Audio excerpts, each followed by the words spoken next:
Episode 3, The Pirate King. The first day in the IT crime division didn't feel like a promotion. It felt like starting over.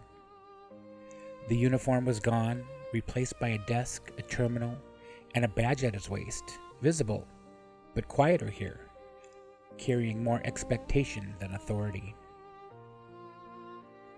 The room itself was quieter than patrol ever was. No radios crackling, no constant movement, just the low hum of computers and people who spent more time thinking than talking. It should have felt like a step forward. Instead, it felt like stepping into something deeper. A man named Harris handled most of the introductions. Mid-40s, calm, the kind of person who didn't waste words unless they mattered. "You've got a good record," Harris said, flipping through a file as Sam sat across from him. "Patrol, reports, evaluations, clean, consistent." Sam nodded. "I try to be." Harris gave a small smirk. "Don't try, just keep doing it." He closed the file and slid it aside. "You studied this, cybercrime?" "Yes, sir." "Good. Because what we deal with here isn't like patrol. You don't chase people, you chase patterns. And patterns don't always want to be found." Sam leaned forward slightly. "I understand." Harris studied him for a moment, then nodded. "We'll see." The rest of the day was onboarding, access, credentials, system walkthroughs, procedures. It was familiar in a different way. Structured, but layered. Everything had depth. Systems inside systems. Information that didn't just sit still, but moved, shifted, disappeared. By the afternoon, he was already working through archived cases, getting a feel for how things were built and how they broke. Most of it was what he expected.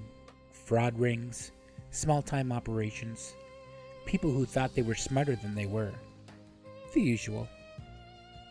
Then he found something different, or more accurately, something that didn't fit. It wasn't a full case file, more like fragments, references across different reports, mentions that never quite connected, but showed up often enough to stand out. He leaned back slightly, scanning the screen. "What is this?" he muttered. Harris, passing behind him, stopped. "What is what?" Sam turned the monitor slightly. "This keeps showing up. Different reports, different locations, but same pattern. Same kind of activity." Harris looked at the screen for a few seconds longer than expected. Then he said, "Leave that one alone for now." Sam frowned. "Why?" "Because it's not a starter case." "That doesn't answer the question." Harris straightened slightly. "It answers it, enough of it." Sam held his gaze for a moment. "What is it?" There was a pause. Then Harris said it. "Some people call it the Pirate King." The name landed heavier than it should have. Sam frowned. "That's a real thing?" "It's a nickname," Harris said. "One people use when they don't understand something." Sam looked back at the screen. "And do we understand it?"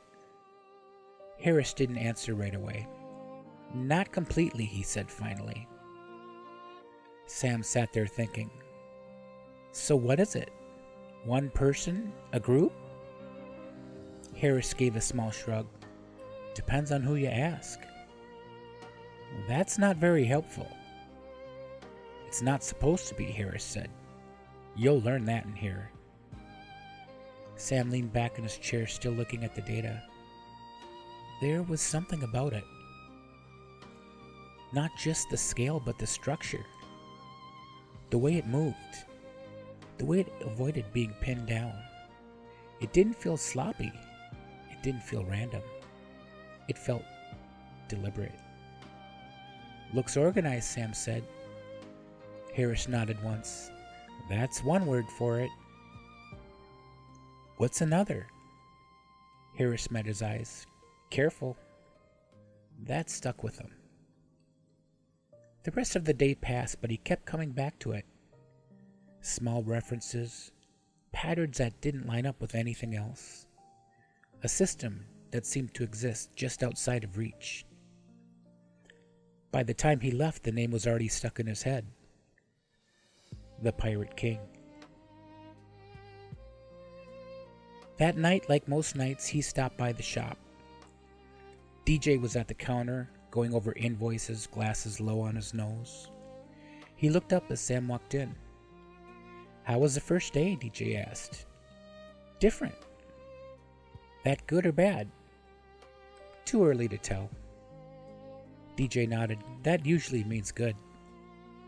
Sam leaned against the counter. "It's quieter, but there's more going on than you see." DJ gave a small smile. "That's how most things work." Sam let out a short breath. "Yeah." There was a pause before he spoke again. "They mentioned something today," Sam said. "A case. Or not even a case.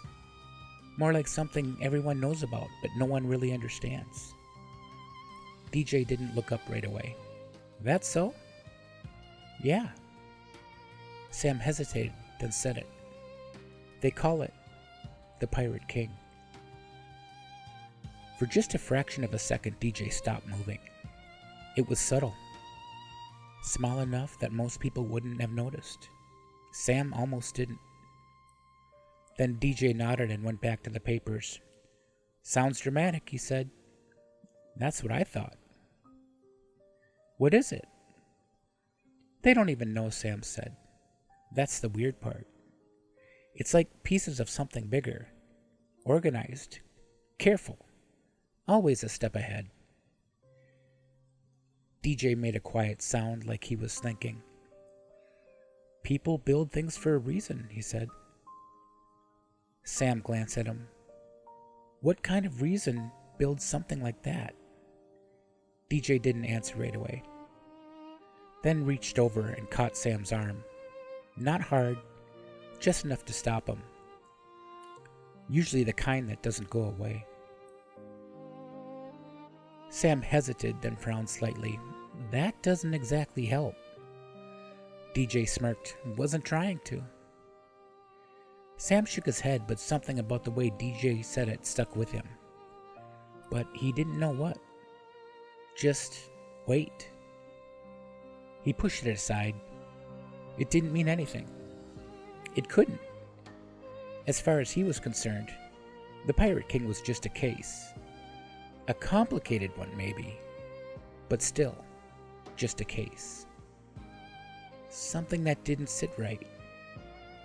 And for some reason, it didn't go away.